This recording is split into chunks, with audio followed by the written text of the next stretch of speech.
Tonight it's minus 40 degrees Fahrenheit. The wind scrapes the roof. The longhouse stays dark and warm. You lie on a bedstack, dry straw under wool on top, pine resin in the air, a clean lanolin smell. Your breath turns white, then fades as the layers breathe back. The air becomes a ladder of pauses. A warm stone near the wall turns time into heat. Same person, same sleeping bag. Here, your back stays easy. Now switch to a modern pad, shiny one thick layer. 2 hours in a cold stripe finds your spine. The edges leak, moisture pools in the shell. Pressed, damp, edged.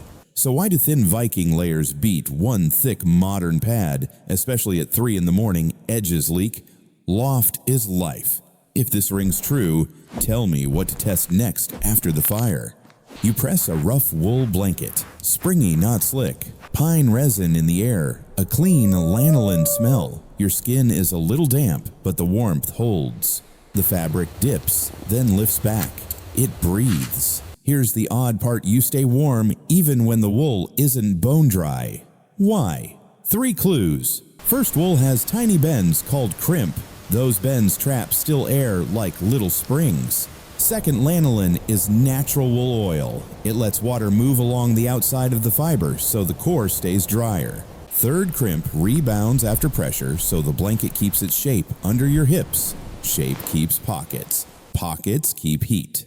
Pressed, damp, edged. These are the thieves. Wool blocks 2 and softens the third. Keep the shape, keep the loft, keep the heat. How to use it: pick 100% wool, medium thickness. Don't crush it, shake and fluff. Let it breathe 10 to 15 minutes before bed. If it's damp, hang near warm air, not on a flame. Layer over a springy base like dry straw or a closed cell mat. Tuck edges so drafts slow down. The air becomes a ladder of pauses. Stone turns time into heat. Your back stays easy. Your breathing slows. Loft lives. We trade speed for permanence when we choose living fibers over shiny promises. Edges leak. Loft is life. You hear straw rustle under your back. The surface feels springy and dry. Clean field smell. Your weight spreads. The cold stays quiet. Strange, your hips don't go cold. Why? 3 clues. First, straw stems are hollow like tiny tubes. They hold still air that doesn't connect from tube to tube. Still air slows heat loss. Second, those tubes act like micro springs. They spread your weight, so bones don't press one hard spot. Less pressure means less heat leaking into the ground. Third, the straw lifts you off damp soil. Water can't climb into your bed as fast. The top stays dry enough to stay warm. Air becomes a ladder of pauses. Hard contact breaks. Conduction slows. Pressed, damp, edged. Lay a hand-thick layer of dry straw. Shake out damp chaff. Level the hip zone so you don't sink. Add a thin cloth on top so stems don't poke. Tuck edges so drafts crawl, not race. Pair it with a wool layer above. Avoid green straw or seed heads that hold the moisture. If you camp where straw is rare, use reeds, dry grass, or a brush mat. At home, a slat base under your mattress does a similar job. More lift, more air pockets, less contact with a cold floor. Less contact, less loss, better sleep. Here's the quiet win. A cheap layer in the right place beats a premium layer in the wrong place. We are not fighting the night with one thick slab. We are shaping the night with many small pauses. That is peasant engineering. It works. When wind rises and frost creeps, this springy base keeps your spine calm, while the wool above keeps your back warm. If you also warm a small stone and park it near the bed, stone turns time into heat, another steady helper for later.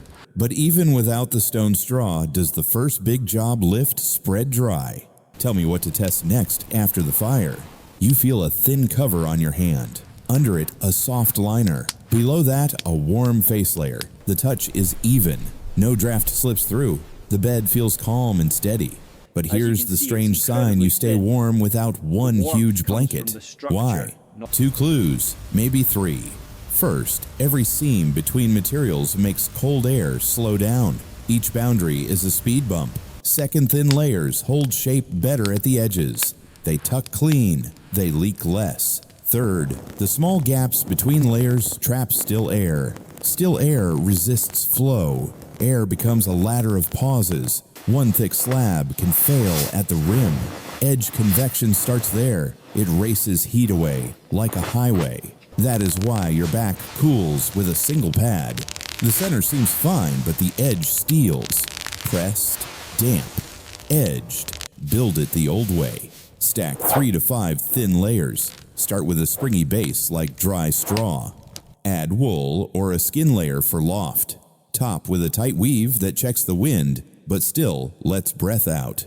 Do not seal the whole thing shut. Leave a small vent near your head. Let vapor go. Tuck edges under the base so side flow breaks. Smooth the hip zone so layers lie flat. Shake and reset the top cover each night. Small work, big return. Watch what happens. Drafts bend. Rims go quiet. Warmth stays local. You feel the difference by the second hour. You feel it at 3 in the morning. Edges leak. Loft is life. Remember the rule, not thicker, more boundaries. Many small pauses beat one big promise. That is how we fight the wind without fighting our breath. Stone turns time into heat. Layers turn air into shelter. Tell me what to test next, clothes or beds after the fire. Your fingers find the blanket's edge and press it into the bed stack. You sweep the rim. No hiss of air. Just still fabric, quiet straw, steady warmth. The bed feels sealed, but it can still breathe. Now picture the edge loose. The center stays warm, yet your back turns cold. Why? 3 clues. First, edges create a fast lane for convection. Heat escapes at the rim faster than through the middle. Second, turning in your sleep opens tiny gaps near the hips. Gaps invite wind and move heat away. Third, one thick layer untucks as you shift, while several thin layers tuck cleaner and stay put longer. Pressed, damp, edged. That's the pattern. Edges leak. Do this tonight. Use a thin, tight weave top cover. Tuck the hem deep into the straw base on all sides. Smooth the hip zone so layers lie flat, not bunched. Run your hand around the perimeter before lights out. Leave a small vent near your head so vapor can leave. Don't seal the whole system. If the wind is sharp, add a light cord or slip a short stick as a batten to hold the tuck. Air becomes a ladder of pauses. Feel the change. Rim quiet. Cold stops. Sleep deep. Less draft. Less loss. More rest. Remember the rule. The edge decides the night. We don't need a thicker blanket. We need cleaner boundaries. Many small fixes beat one big purchase. Thin layers tuck better. Tucked layers leak less. Edges leak. Loft is life. Carry it to shelter. In a cabin, a simple wind skirt around the base breaks side flow and keeps the floor warm. In a tipi or tent, a snow or brush skirt does the same job. If you warm a small stone and park it near the bed, stone turns time into heat, steady help until dawn. But the first win is simple. Lock the rim. What edge trick should we test next, clothes or beds after the fire? You set the bed on low wooden slats. You can see a slim gap under the straw. The floor feels colder than the air. The straw sounds dry when you press it. Your hand finds the lift. Your back feels lighter. Here's the strange sign, less chill with the same blanket. Why? 2 clues, maybe 3. First, the ground is a heat sink. Touch it and your body pays a steady tax. Second contact area is the thief's door. More contact, more loss. Third, a small gap turns dead floor into calm air. Calm air slows heat flow. Air becomes a ladder of pauses. Lift 7 to 12 centimeters. That range cuts the strongest conduction from the ground. Not a guess, just field truth, learned by backs and hips. Pressed, damp, edged. We fight the first with distance. Do this tonight. Slide in light slats or a simple frame. Check level under your hips so you don't sink one side. Keep metal out. A bare metal feels colder because it moves heat fast. Use wood cane or brush. If you need quick legs, stack flat stones at the corners. Stone turns time into heat if you warm it first. Feel the payoff. Less floor drain. Fewer wake-ups at 3 in the morning. The bed stops paying the ground. You keep what you make.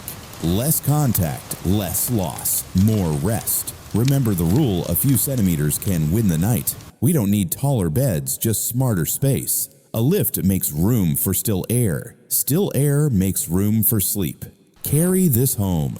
If your bed or sofa sits on a cold floor, add footers or a slat base and tuck a short rug under the path of your feet. In a tent, raise the pad on brush or a light pallet. Pair with wool above and a clean edge tuck. Tell me what to test next. Frames, footers, or pallets after the fire. Embers dim to a red hush. The room smells like pine smoke and warm dust. Your hand finds a stone bench beside the bed, still warm, softly pulsing. Heat rolls off it without noise. The straw stays dry. Your hip feels the glow. No hiss of wind, no flare of flame. Just quiet warmth. Here's the strange sign. Less fire, longer comfort. Why?